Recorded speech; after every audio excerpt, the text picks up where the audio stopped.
Sobat Juara, hari ini saya berada di SMP saya dulu di kota Makassar, SMP Nusantara. Dan hari ini berencana untuk bertemu dengan beberapa guru untuk menginterview tentang seperti apa sih profesi seorang guru, kemudian bagaimana mereka menangani anak-anak milenial saat ini, kemudian tips inspiratif yang kita bisa dapatkan dari mereka sebagai seorang guru. Yuk, mari kita interview beberapa guru.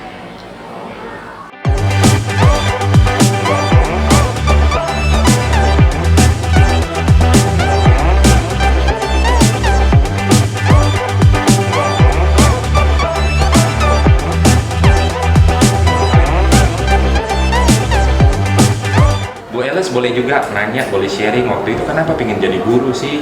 Yang namanya guru kan berhadapan dengan murid-murid. Kadang-kadang murid-murid itu murid-muridnya tidak semua baik. Nah, kadang-kadang ada yang nakal juga. Nah, tapi kenapa memilih jadi guru?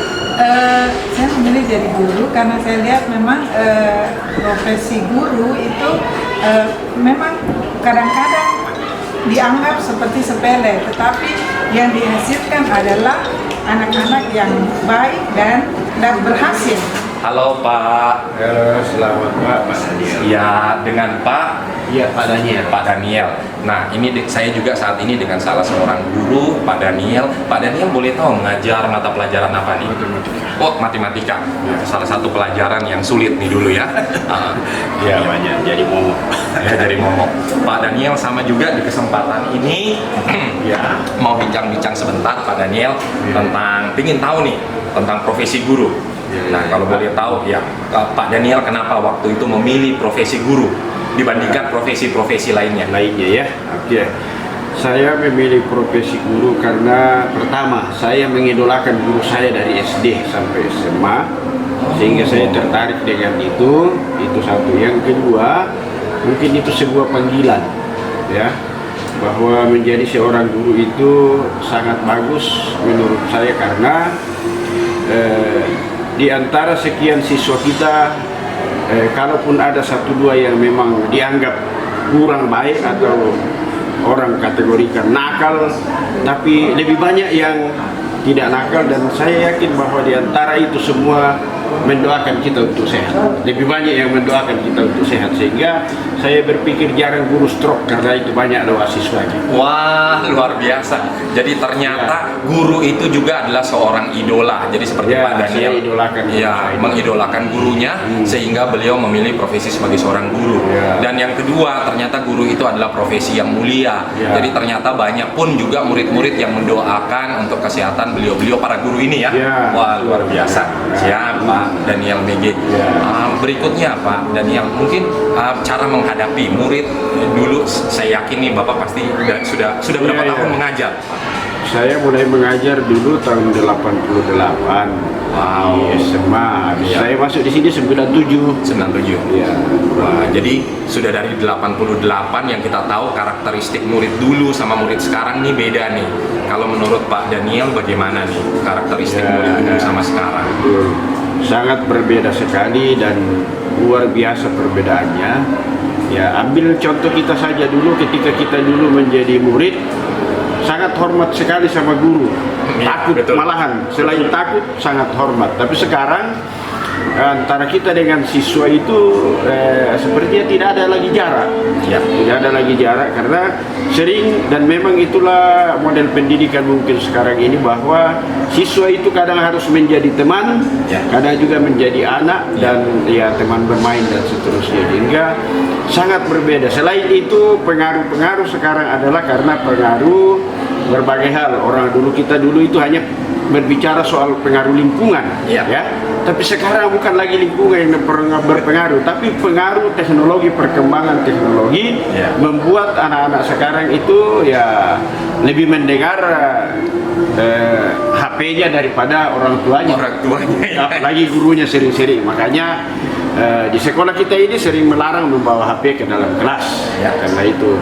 Supaya mereka fokus belajar itu ya. satu. Yang kedua ialah bahwa anak-anak sekarang ini karena perkembangan yang berbeda dengan zaman dulu, anak-anak sekarang kalau soal sumber belajar luar biasa banyaknya. Kalau dulu kan tergantung kita dengan guru. Betul. Apa yang disampaikan oleh guru itulah kita. Sekarang semua bisa jadi sumber belajar, sehingga kalau saya mau katakan bahwa wajar saja mungkin kalau sekarang ini anak-anak tidak sama dengan anak-anak dulu terhadap seorang guru.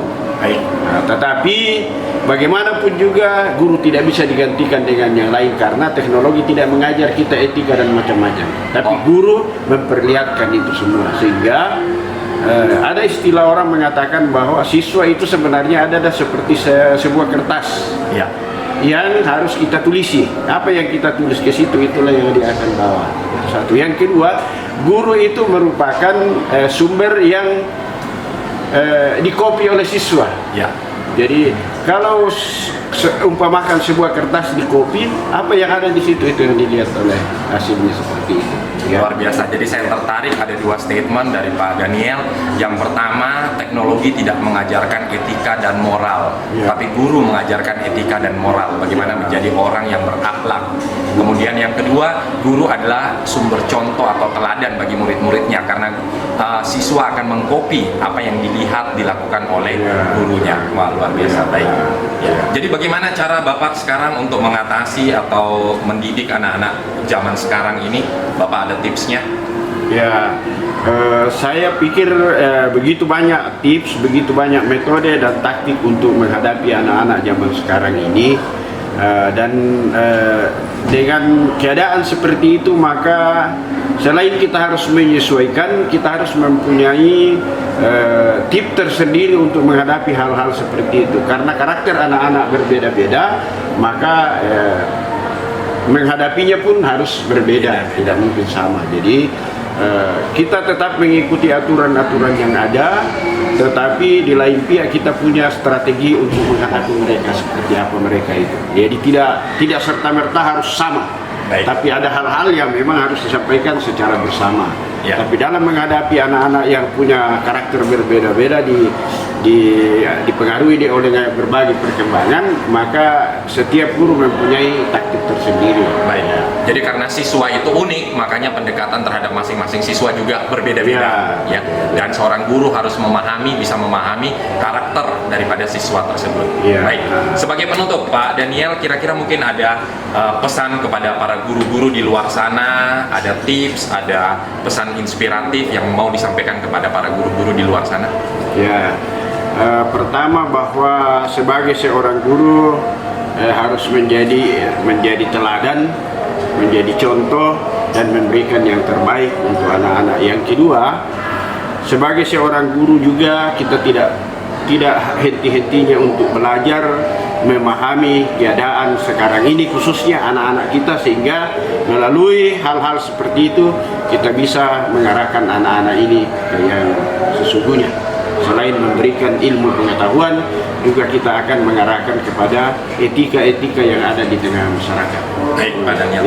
Jadi dua pesan inspiratifnya, yang pertama adalah jadilah guru yang memberikan teladan kepada para siswa, dan yang kedua sebagai seorang guru tidak pernah berhenti untuk terus mengupgrade diri, untuk menyesuaikan diri dengan tren yang ada saat ini.